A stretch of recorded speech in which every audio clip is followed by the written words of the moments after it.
This episode of the Ottawa Entrepreneurs Podcast is brought to you by Extension Marketing, the marketing agency that specializes in unique needs and budgets of small to medium-sized businesses. They provide turnkey marketing solutions that get results. You can find out more today at extensionmarketing.com. Now here's your host, Pat Whalen. Thanks, Adam, for taking the time today to join us. I appreciate it. Thanks for having me. I'm also a big listener, so it's fun to be on this side of the podcast for once, instead of just a listener. Oh, that's great. Appreciate that. Adam, why don't we start off by you tell our listeners who you are and the company or companies in your case that you're involved with. My name's Adam Kourakis. I own, like I said, two businesses are kind of my main focus.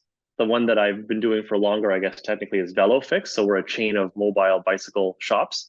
They got to start on Dragon's Den. They got some funding there, and then they kind of brought it nationwide and in states as well.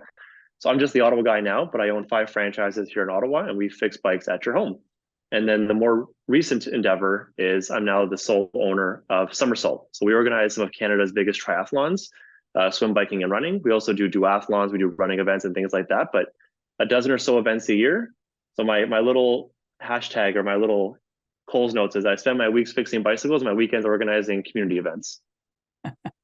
That's great. And how long have you owned Somersault for? So I've owned Somersault for 4 years, but I've been working at the company or volunteering / working for 21 years now. I'm only 33 years old. I just turned 33, I believe. But it was one of those things that I got into in high school to get the volunteer hours and got hooked. You start by volunteering and then you start participating. Then I became a sponsor when I opened up the bike shop, and then I became co-owner. Now I'm full owner. So it feels weird to say that I've worked somewhere for 21 years at 30 some years of age, but yeah, time flies. Can you expand on that journey a little bit? Like obviously you started there, like you said, getting your high school hours, your volunteer hours in, then became an employee, then invested, and then took over. Did I get that timeline correct? Pretty much. It's one of those things where I'm sure, like any entrepreneur, if you look back, the signs are all there. Like I look back at it now, and at no point, it was very late in my life where I think I decided I wanted to do something like Somersault or Velofix full time, or do it in a very committed or very intentional way. But if I look back, like my next door neighbor for 15 years, he owned a sports store. So I look back at that, think, oh yeah, Pierre was great. He was always showing us around, and I got to see the life of an entrepreneur from like the fence next door kind of thing. In high school, I organized all kinds of community events, again with no intention of doing it at a grand level, but I kind of got roped into some fundraiser events where I was helping raise money for different causes, and I got a hand organizing like dodgeball tournaments, volleyball tournaments, and stuff like that. But with Somersault specifically, that's what it was, is I did my first 5K, I think, gosh, I must have been 12 years old. And it was a training thing for soccer. My whole soccer team had signed up, and the idea was that, you do your preseason training, we're all going to train for this 5K, and then we're all going to be fit for soccer season at 12 years old. Did the 5K. Fell in absolute love with the event. Like, you're 12 years old and you're surrounded by 1,000 adults and other kids too, but mostly adults. And you see people who look a little bit like you. Some of them look a little more intense than you do. And they're all obviously a lot taller than you when you're 12 years old. So you kind of look up to these heroes. And I just got hooked, and I came back and I did another one of these events. And then when I got to high school the year after, it was, well, I got to get 40 hours of volunteer work. So there was an event in my neighborhood organized by Somersault. So I got a chance to meet the owners and volunteer a bunch. One of the jokes is that one of my first paid jobs at Somersault was, there was me and a couple other guys where we got paid, call it a nickel. I can't even remember if it was a nickel or a dime for every one of those race gel packets we picked up after the race. With runners, they eat the gels and the goos, and they kind of dispose of them wherever. Think about it now, where the owner used to go around picking up gels for 5 cents, and that was my first job kind of thing. So after a couple of years of that, I got into, employable years where, you're old enough to actually have a job. And I got a chance to work with them on their race crew. I also raced myself at a competitive level. I was on the provincial triathlon team for a little bit. So every Somersault event, I was either there as an athlete, or I was volunteering, or I was lucky enough to get paid once in a while and be on the team. And then when I was 22 years old, I left what I was doing to start Velofix. So I started a bike shop, really, really enjoyed what I was doing there, and wanted to kind of bring all those worlds together. Like I was 23 years old, really passionate about cycling. I was on this triathlon trajectory. I had a kinesiology degree, so I had a lot of interest in biomechanics. So that led me to kind of starting Velofix, but I still wanted to get involved with Somersault. So with all those kind of moving pieces moving around, I ended up having Velofix be a pretty large sponsor of the triathlon series. So now I'm showing up to every race with the van as a sponsor. My girlfriend at the time used to, staff the van while I went and did the race. Sometimes I'd have friends and family come out and help out too, so I could still compete or volunteer or work at the event while the business with Velofix was still positioned in a good spot. And after a couple of years of doing all that, there was an opportunity for me to become a part owner of Somersault. And I jumped at the opportunity. And then ironically, as I'm sure everyone's aware, COVID hit. So I bought the business in February of 2020. So you buy this business, you're so excited, you're in your mid 20s or late 20s, I guess then. And I'm just so fired up about this opportunity that I've dreamt about for 15, 20 years. And 3 weeks later, Trudeau does the famous it's time to come home speech. And events like ours went to zero just 3 weeks after having kind of sunk your life savings and all your energy into this endeavor. So we went dark for a couple of years, like any other event business. And then during those tough times, you're just watching your expenses, eat away at any kind of savings you have in the bank. And there was me and another co-owner. And the reality was the business just wasn't able to survive without some kind of someone taking on the liability of it all. So I was, I think 28, 29 at the time. My co-owner was, 30 plus years older than I was. And she wasn't in a position to take on that risk and to risk, 30, 40 years of career and have it all kind of flounder in the last, years before retirement. So I think she would have done well staying on for another couple of years, but it just didn't work out. So I was lucky enough to be able to buy out her portion of the business, become the sole owner, bring the business out of COVID. And now we're able to host events again in a really meaningful way outside of virtual and everything else. And we're knocking it out of the park. So now it's been a couple of years of full-fledged events. The series, for anyone that's done it before, is unrecognizable. We have a whole new branded website, new collateral. All of our equipment's brand new. We've really done a good job of putting the athlete first, and there's beer at the finish line and massage and cold plunges and things like that. So for anyone that's been part of this journey in multisport or triathlon in Ottawa for the last 40, 30, 20 years, I encourage you to come back and take a look at Somersault because it's totally different and you wouldn't recognize it. So, I can't resist when you talked about the gel packs on the ground. So you literally worked your way from the ground up. Is that what you're trying to say there? Yeah. What's the old saying? Like from mopping the floors to CEO kind of thing. Like I wasn't quite mopping the concrete, but you're picking up the dirt off of the concrete parking lots. So it's as adjacent as you can from the old saying. Wow. Did you always know you wanted to be an entrepreneur? Again, I think it's one of those things where the answer is literally no, but metaphorically, I think it's yes. I look at, again, my high school years and my first jobs were all entrepreneurial-esque, like working for small business owners. I used to shovel my neighbor's driveway and like every year we'd renegotiate the fee, and I did babysitting and, paper routes and things like that. But I mentioned it kind of quickly, but I used to do all kinds of charity work, doing like other sporting events in high school. I think I would do a fundraiser for I did a couple for Diabetes Canada for a while where I organized volleyball tournaments kind of thing. And it was only because I needed to raise money for this diabetes trip I was going with some friends and whatnot. But it got to the point where I was organizing like dodgeball and volleyball tournaments, and I was wise enough or dumb enough, whatever it was, to own the equipment. Like I was 16 years old and I was organizing a dodgeball tournament. I was like, well, I'll own the dodgeballs. That way, if I ever want to do another one, I can just do it again for the other, the Cancer Society or whatever. At least I own the dodgeballs. This is where if the charity owns the dodgeballs, then I got to go around buying dodgeballs whenever I have a new cause I want to fundraise for. But after having done a couple of dodgeball tournaments for different charities, whenever the opportunity arose, I can remember doing my first one for myself. I had a friend who was like, oh, I had so much fun last week at the dodgeball tournament. And again, this is all very low stakes. And I'm like 15, 16 years old. Like, when's the next one? I was like, oh, I'll do another one. Like, sure. Like, now that I know how to book the gymnasium and now I know how to, get the equipment and all this stuff, I'll do it again. And eventually there wasn't a cause specifically in mind. And I thought, hey, I'll do this to make some money. I was like, yeah, if I don't have to pay the charity and I advertise it as, not a charitable event at 15 years old to make, $500 in a day in registration fee. And all I had to do was rent the gym and, get some snacks and the amortized cost of the dodgeballs over 10 events kind of thing. I look back at it now and go, yeah, well, I was 15 years old organizing dodgeball tournaments on weekends when most kids are out playing. And I worked for a small business owner who taught me so much. And all those little things I think add up to the fact that, yeah, I think I was probably destined to or had a lot of interest in being an entrepreneur at some point. But I don't know that I articulated it that way or really thought about it at all until I was in my 20s. And then I was looking to start a business. Interesting. And so when you bought your first franchise, did you just buy one or did you buy the rights to Ottawa? Like how did that work? How'd you go from 1 to 5?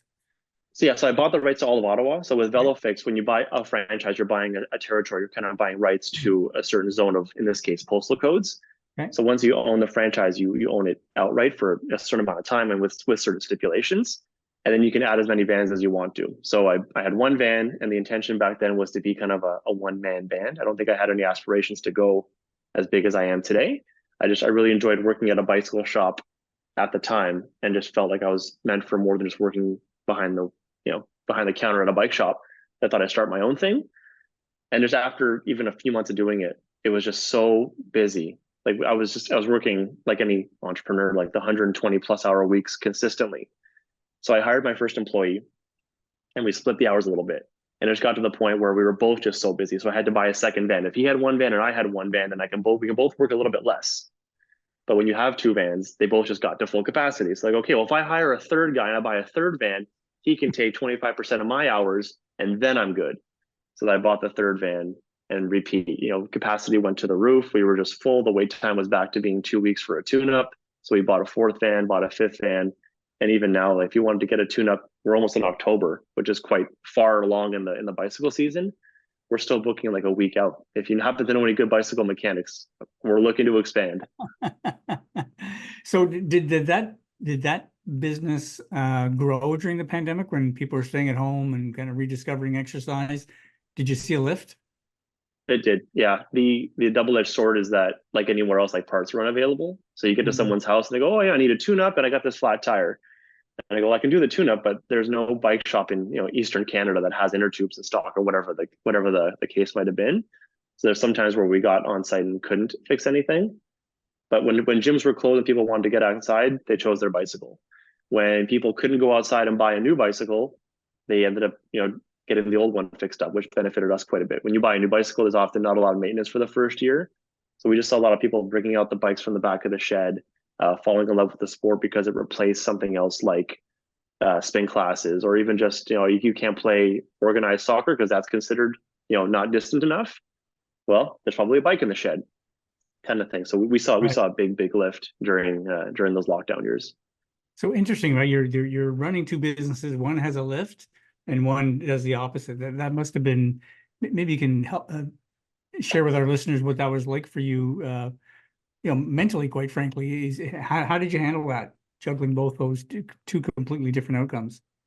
It's terrifying, that's for sure.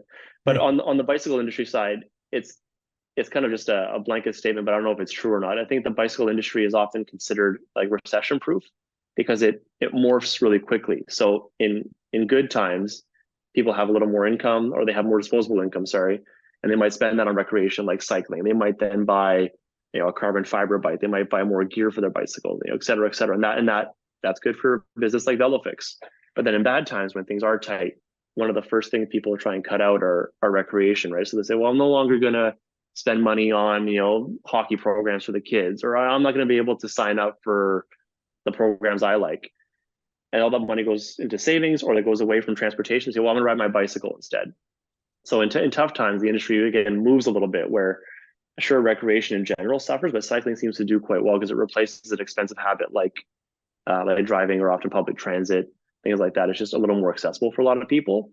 So in good times and bad, cycling does okay, but it looks drastically different. Like I can tell you from before the lockdown years, if anyone of your other listeners know a lot about cycling, the most common bike we'd see in the van was a road bike, carbon fiber with Ultegra or higher. So kind of like the higher end of the Shimano kind of options. Shimano makes 10 levels of bike parts. We were just kind of known, either by intention or not, as kind of a high-end road bike shop. If you were doing triathlon or you were a road racer, you were probably familiar or using Velofix. As where during the lockdown, very quickly it shifted from that to this, is that the volume of service went up, but if you're doing triathlon, well, there's no triathlons for 3-4 years. That bike's probably just sitting in the garage or sitting on the trainer where it doesn't need as much love and care. So we saw, again, drivetrains go from, let's say, 7-speed to 12-speed. We were selling 11 and 12-speed chains with our number 1 and number 2 sellers. And then it flipped to those becoming our 2 worst sellers, quite literally. And an 8-speed chain, which is found on every kind of recreational or kind of leisure or entry-level bike, became our best seller by 4x. So you go from a shop that used to have to stock the highest end stuff, and you're looking for product you can offer your customers because it's second savings on the clock kind of thing, to all of a sudden you have to just stock what's affordable or what's even available or what's going to help someone get to work. And you have to try and not relearn, because we're quite comfortable in bicycles, but relearn what your customers need, because not everyone in the shop all of a sudden was looking for a gram savings and second savings. They were just looking for practicality and puncture proof tires because they don't want to get a flat on the way to where they were going. Right. Hey, Adam, let's shift gears a little bit and talk about some of the lessons you've learned along the way. And I'm going to start this one off a little bit different than most guests, because you own some franchises and you have a business that is not franchise dependent. Maybe you can talk about, if someone's considering starting a business, maybe the advantages to both. Good question. And it's different for every person, but I think I'll echo what one of your guests in the past has said, is that there's two things. There's two things I'll say, and I'll get to answering your question, I hope, at the end. Is that you want to build a life that you don't need a vacation from. I think it's kind of like the way I like to live, in a very holistic way. And your guest, Dev Paul, talked about that quite a bit. Is that a lot of entrepreneurs, they go, I don't need a vacation, because every day, when you're doing the right thing and you're going in the right direction with the right product or the right service kind of thing, it can be really organic. So whether you get that fix from a franchise or from doing it on your own is a personal preference. For me, at the time, I was 22, 23 years old. A franchise was absolutely the way to go. I mean, at that age, you're still quite young. You don't know, you think you know a lot, but you don't really know a lot. And there's so much support that you get from a franchise network. Like specifically in Velofix, they handle all of the supplier relations. They handle the invoicing side of things. My job, again, without kind of painting a picture with one brushstroke, is my job is to fix bicycles, keep my customers happy, and just manage the inbox and manage kind of day-to-day operations. I let somebody else handle what I consider the boring stuff, like renegotiating terms with Shimano and making sure the parts are available to me when I need to order them. Like that stuff is something that I don't typically enjoy doing, and a franchise at that age was perfect. It allowed me to do what I was passionate about. It got me so fired up about the business that I'm still doing it 10 years later, and I have no signs of slowing down, no interest in stopping. I love what I do, and it's only, I think, due to the fact that it was a franchise business. Having started with that and then gone to doing something that's incorporated outside of a franchise network, I think did really well, because now, similarly, I absolutely love what I do with Somersault. It's got such a huge impact on the community. I think it's something that the community, needs and appreciates. And I still get to fill my boots by doing something that I'm passionate about. I still do triathlon myself. I still run myself.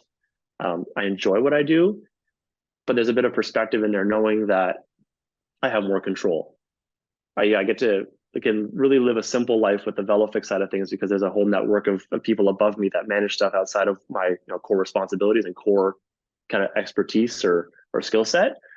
But with Somersault, I get to scratch a different itch where I get to have full control. I don't have to worry about someone else's opinion or someone else's preferences or someone else's skill sets, or even just managing other people's schedule. They're trying to get a meeting to decide on which supplier I want to put more of my inventory into and whatnot. So there's benefits to both. I think for me, I was lucky that I chose a franchise first and then chose to go incorporated and kind of private afterwards. But for anyone who's looking to do something that's quite outside of their comfort zone, a franchise can be perfect. Just make sure it's the right people and the right industry, because I think, again, it all comes down to that you're doing something that you're working towards building a lifestyle they don't need a vacation from, that you're really passionate about it. Because whether it's the right fit with the wrong people, or if it's the wrong people in the wrong business, you're not going to get to where you need to be. It has to be the right people in the right industry, and that kind of is the foundation. And then from there, you can choose to get the support from a franchise network or go on your own and figure it out. But you must have carried some of your lessons from the franchise model over to Somersault, though, correct? Hugely. Yeah. Yeah, hugely. I mean, the nice thing is that the two businesses are not, like, on a Venn diagram, there's a lot of overlap. A lot of the customers are the same. Someone who might get their bike tuned up at Velofix might then do the race. So there's a lot of natural, networking that's done. A lot of the stuff we do at Velofix, we do a lot of community events, and it's a lot of the same permit processing that you need for Somersault. So there's a huge tangible overlap there. So that was nice, that when I was starting Somersault, it wasn't like I was starting with no knowledge. I had, call it 15, 20 years of experience at Somersault, and then had the Velofix knowledge on top of that. So there was a lot of a head start for me, luckily, by having done Velofix. But it's just nice that with Velofix, I didn't have to learn, like, let's say with Velofix, let's say 10 things you have to know. Head office took kind of care of 5 of those things. I only had to worry about the other 5. with Somersault that there was 10 things to learn. Well, now I had to learn all 10 of them, but I already knew some of them from Velofix. And then some of them I kind of knew adjacently from other things I had done, and so on and so forth. So I still only had to learn kind of a percentage of what someone has to learn to run that business. But I was lucky to have learned it over the course of 20 years with Somersault, and then having had at that point 7 years of experience with Velofix, the gap was quite small from where I was to where I needed to get to run a successful series. And I'm very grateful for having had the trajectory I did. So, thanks for answering that. And I think there's some really valid points there. If someone is relatively inexperienced in business, perhaps you look at a franchise model because they can provide the systems and the structure and all of that knowledge and impart that to you. Maybe if you're more experienced and, franchise you're a bit hesitant about, then maybe you do and go it on your own. What advice would you give to someone right now that is currently running a business, franchise or non-franchise, that may be struggling a little bit? Because you went through some struggles during the pandemic when all of a sudden your business closed down. So what lessons would you share with that person? It might be a little bit too late sometimes, but to rely on the network. I know like everyone's got a good mentor and a role model and whatnot, but I can't overstate how much my network has really helped me. And I hate to call it a network sometimes, because often you're relying on friends. And sometimes, your friends might not have the same perspective that you do. Your network might not have the exact same perspective. Let's say with Somersault, I'm running into an issue and I go to a friend who has never been in the triathlon world. But actually, I'll use a real example. A couple of years ago, we wanted to overhaul our water safety program. When we organize our triathlons, we have to have lifeguards and whatnot. And back in the day, it was a requirement that the city take care of that. We weren't allowed at all to have any involvement. They said, you cut us a check, we take care of water safety. And then that was downloaded onto the shoulders of race directors a couple of years ago, where the city says, we're short staffed, you guys need to take care of your own water safety and kind of prove your worth. And even though I was a lifeguard at one point, and I've done quite a few triathlons, so I'm familiar with what a water safety team looks like. It wasn't my skill set. So I was fortunate enough to reach out to some friends who I admittedly hadn't talked to in a couple of years, but because you have a strong network and because you're always out there engaging with people, and hopefully you get along with people and you're a warm person, which most entrepreneurs are, or a lot of entrepreneurs are, I shouldn't say most, but I think a lot of us are pretty, extroverted and have a really tight network. I was able to reach out to some friends and work with them. They had never done a triathlon before, but they were experts in water safety. We built this plan that I'm quite proud of. We now, in my opinion, have the best water safety team out there. And this friend that I mentioned, his name is Stefan, I'll mention him by name. He was selected to do one of the lifeguards at the Paris Olympics in 2024.